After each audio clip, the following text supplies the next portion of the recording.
Hi, thanks for purchasing your Turbo S1. Let's open up the box, see what you have, and get the bow put together. So inside the box, you'll find the Turbo S1, your pack of carbon arrows, your Rangemaster scope, your quiver and hardware, your owner's manual, as well as your Allen wrench and lube kit.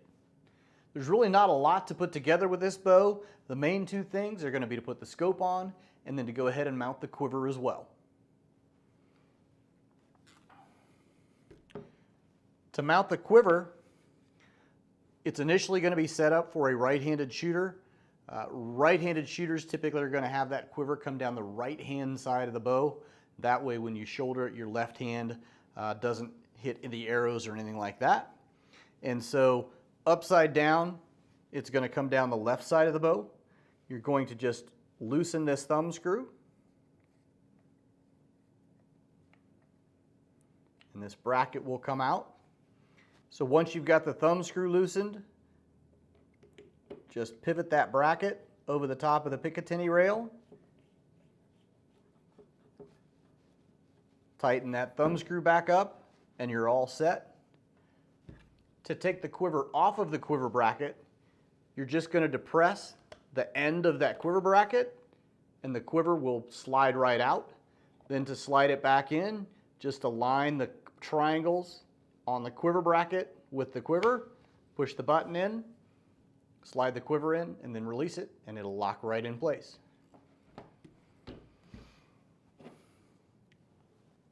To mount your scope, first you'll want to loosen the nuts that are on the ring bases.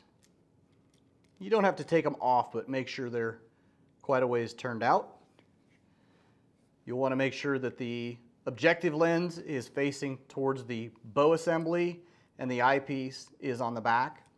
Typically when you mount the scope, you're going to want 3 empty slots in the Picatinny rail, and that ring will mount usually in that 4th slot.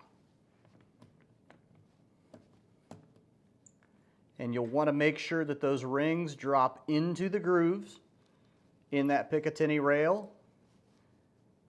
You can tighten those nuts up by hand. Then you can either go to a crescent wrench and firm them up. You can also, through the nut, slide an Allen wrench if you don't have a crescent wrench available, and you can slide that Allen wrench right through that hole and torque it down with the Allen wrench as well. That's it for the assembly of your Turbo S1. If you have additional questions about your scope or quiver mounting, go to TenPointCrossbows.com. Through nothing for good.